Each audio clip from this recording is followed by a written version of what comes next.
Sì, si parte con grande entusiasmo perché era un ripescaggio che ci siamo meritati anche se a un certo punto era proprio insperato, quindi è stata una gioia immensa, adesso siamo ripartiti, siamo ancora un cantiere aperto perché manca ancora qualche tassello, speriamo di completare quanto prima e poi di tuffarci in questo nuovo campionato. È un gruppo ovviamente che si sta formando, avete l'handicap di partire in ritardo, che campionato ti aspetti?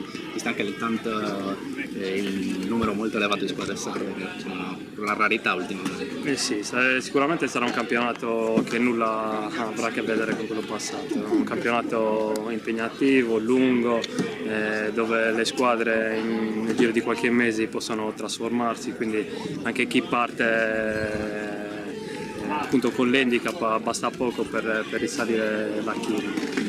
Le squadre sarde sono tutte delle ultime formazioni, ci sono fondi viterbese che hanno fatto dei veri squadroni e quindi sarà sicuramente un campionato impegnativo e dovremo fare i punti per salvarci quanto prima.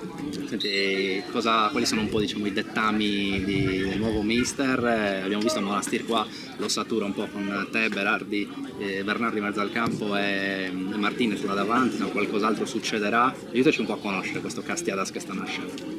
Credo sicuramente che almeno 2 punte, visto che c'è appunto solo Jaime e qualche giovane, dovranno arrivare.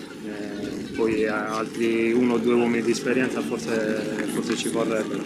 Però ripeto, è una squadra giovane, però tutti giovani bravi, il mister è bravo a tenerci tutti sulle spine e quindi niente, dovremmo correre più degli avversari se vorremmo